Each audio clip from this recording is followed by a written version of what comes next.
India के culture में nature के लिए बहुत रिस्पेक्ट है और उन्हीं में से एक है गौ माता, जिसको हम सब काउ मदर भी कहते हैं। ये पवित्र एनिमल जो मदरहुड और सस्टेनेंस को रिप्रेजेंट करता है, हमारे एंशिएंट ट्रेडिशंस और स्क्रिप्चर्स में बहुत इंपॉर्टेंट जगह रखता है। हजारों साल से गाय हमारी लाइफ का एक इंपॉर्टेंट हिस्सा रही है। हमें सस्टेनेंस प्रोवाइड करती है और प्रॉस्पेरिटी और स्पिरिचुअल ग्रोथ का प्रतीक है। दूध देने से लेकर जो कि नरिशमेंट का सोर्स है, गुबार देने तक जिसका यूज फर्टिलाइजर और फ्यूल के रूप में होता है, गाय का प्रेजेंस हमारे लिए एक ब्लेसिंग रहा है। इन सब के अलावा गाय का जेंटल नेचर और नर्चरिंग इंस्टिंक्ट्स ने यूज हिंदू मिथोलॉजी और फिलॉसफी में एक रिवियर्ड जगह दिया है। लेकिन आज का रियलिटी इस आइडियल से बिल्कुल डिफरेंट है।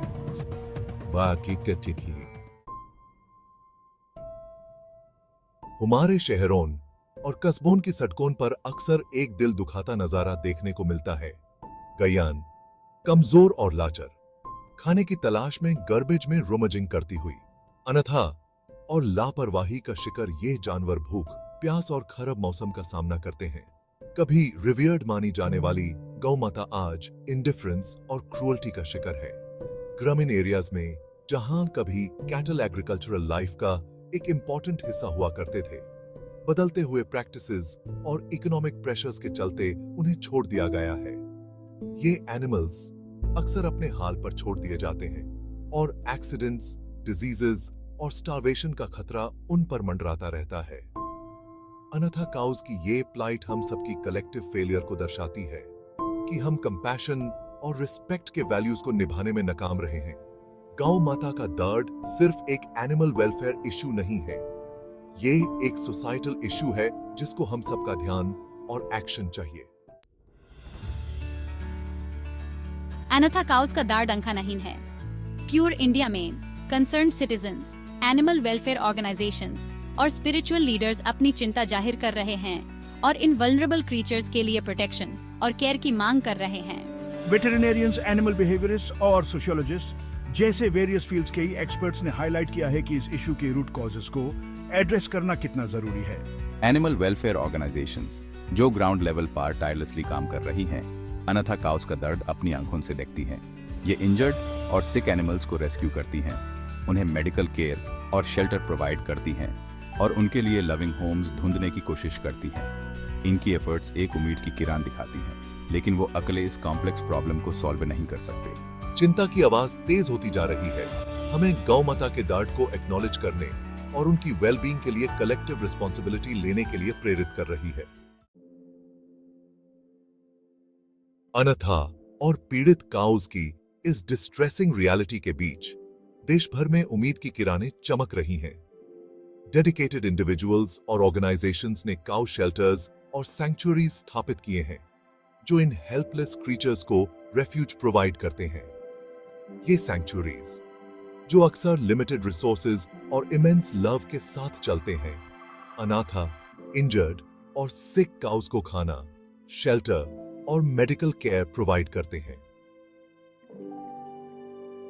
कंपैशन और गौ माता के प्रति ड्यूटी की डीप सेंस से ड्रिवन ये केयरगिवर्स इन एनिमल्स का दर्द कम करने के लिए टायरलेसली काम करते हैं। वो न सिर्फ फिजिकल वुंड्स को हील करने की कोशिश करते हैं, बल्कि अबैंडनमेंट और क्रूअल्टी से मिले इमोशनल स्कार्स को भी हील करने का प्रयास करते हैं। ये शेल्टर्स और सैंक्चुरीज सिर्फ रेफ्यूज की जगह नहीं है, ये हीलिंग, कंपैशन और होप के सेंटर्स हैं। ये डेमोन्स्ट्रेट करते हैं कि लव और डेडिकेशन का इन सेंटिएंट बीइंग्स की लाइव्स पर कितना प्रोफाउंड इंपैक्ट हो सकता है। सेक्शन 5, दाया का आवाहन। हम सबकी जिम्मेदारी। अनथा काउस की ये प्लाइट एक कलेक्टिव सोसाइटल इशू है, लेकिन ये हम में से हर एक को अपनी इंडिविजुअल रिस्पॉन्सिबिलिटीज के बारे में सोचने के लिए भी मजबूर करता है। काइंडनेस का हर एक्ट, चाहे कितना भी छोटा क्यों ना हो, एक पीड़ित एनिमल की लाइफ में फर्क ला सकता है। सिंपल एक्ट्स जैसे स्ट्रे काउस को खाना और पनी देना, अब्यूज या निग्लेक्ट के केसेस की अथॉरिटीज को रिपोर्ट करना और लोकल काउ शेल्टर्स को सपोर्ट करना काफी सिग्निफिकेंट इंपैक्ट डाल सकते हैं। कंपैशन को अपने डेली रूटीन्स में शामिल करके हम चेंज के एजेंट्स बन सकते हैं। इन इंडिविजुअल एक्ट्स के अलावा अपने फैमिलीज और कम्युनिटीज में अवेयरनेस रेज करना भी बहुत जरूरी है। आइए हम सब कंपैशन की अपनी क्षमता को अपनाएं और इन जेंटल बीइंग्स के गार्डियंस बने जो हमारे लव और प्रोटेक्शन के डिजर्व करते हैं। Section 6 collective action community level initiatives. जैसे कि इंडिविजुअल एक्ट्स ऑफ काइंडनेस बहुत जरूरी हैं, अनाथा काउस के इशू को एड्रेस करने के लिए कलेक्टिव एक्शन और कम्युनिटी लेवल इनिशिएटिव्स की भी जरूरत है। साथ मिलकर काम करके हम इन एनिमल्स के लिए एक मोर कंपैशनेट और सस्टेनेबल फ्यूचर क्रिएट कर सकते हैं। कम्युनिटी लेड इनिशिएटिव्स के कई फॉर्म्स हो सकते हैं, जैसे कि लोकल काउ शेल्टर्स एस्टैब्लिश करना या फिर रिस्पॉन्सिबल कैटल ओनरशिप प्रैक्टिसेस को प्रमोट करना। एक इफेक्टिव अप्रोच है community run cow shelters establish करना, जहां अनाथा और इंजर्ड एनिमल्स को प्रॉपर केयर और अटेंशन मिल सके। इन शेल्टर्स को कम्युनिटी मेंबर्स कलेक्टिवली मैनेज और फंड कर सकते हैं, जिससे उनकी लॉन्ग टर्म सस्टेनेबिलिटी इंश्योर हो सके। फार्मर्स और कैटल ओनर्स को रिस्पॉन्सिबल एनिमल हस्बेंड्री प्रैक्टिसेस के बारे में एजुकेट करना बहुत जरूरी है। अपने रिसोर्सेज, एक्सपर्टीज और कंपैशन को मिलाकर हम गौमाता के लिए एक ब्राइटर फ्यूचर बिल्ड कर सकते हैं। Section 7 Ancient Wisdom, Modern Solutions, Sustainable Cow Protection। Cows को प्रोटेक्ट करना सिर्फ करंट क्राइसिस को एड्रेस करने के बारे में नहीं है, ये एक ऐसा सस्टेनेबल फ्यूचर क्रिएट करने के बारे में है जहां उनका रिस्पेक्ट किया जाए और उनकी केयर की जाए। एंशिएंट विजडम को मॉडर्न सॉल्यूशंस के साथ इंटीग्रेट करके हम उनकी वेलबीइंग के लिए कॉम्प्रिहेंसिव स्ट्रेटजीज डेवलप कर सकते हैं। ऐसा ही एक अप्रोच है काउ सेंट्रिक एग्रीकल्चर का कॉन्सेप्ट को प्रमोट करना, जहां काउस को कमोडिटीज की बजाय पार्टनर्स की तरह ट्रीट किया जाए। इसमें केमिकल फर्टिलाइजर्स और पेस्टिसाइड्स पर रिलायंस कम करने के लिए ऑर्गेनिक फार्मिंग प्रैक्टिसेस के लिए उनके दुम और यूरिन का यूज करना शामिल है। काउ डिराइव्ड प्रोडक्ट्स जैसे कि मिल्क, घी और डंग पर बेस्ड एंटरप्रेन्योरशिप को फॉस्टर करने से उनकी प्रोटेक्शन के लिए इकोनॉमिक इंसेंटिव्स क्रिएट हो सकते हैं। आइए हम अपने रिच हेरिटेज से इंस्पिरेशन लें और एक ऐसा फ्यूचर क्रिएट करने के लिए इनोवेटिव सॉल्यूशंस अपनाएं जहां गौ माता फ्लरिश हो। सेक्शन 8 आगे का रास्ता, सम्मान और श्रद्धा से भरा भविष्य। आगे का रास्ता हमारी माइंडसेट और एक्शंस में फंडामेंटल शिफ्ट की मांग करता है।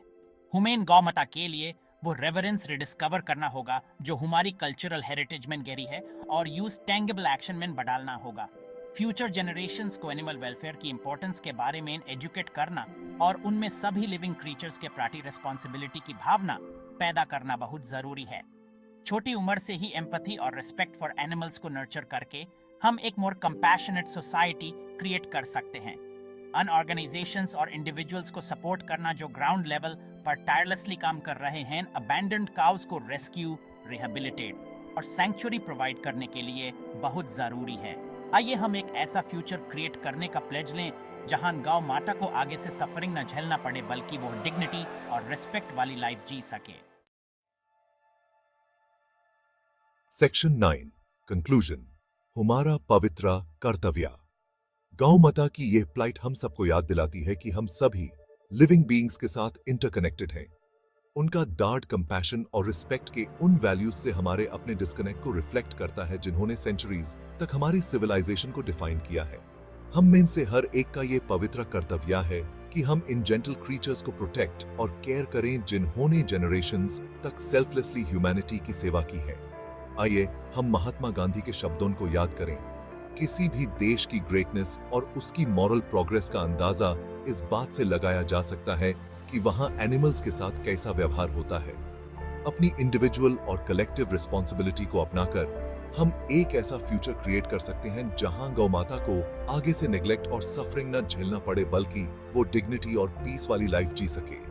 गौ माता का फ्यूचर और सच में हमारा अपना मॉरल कंपस भी इसी पर डिपेंड करता है।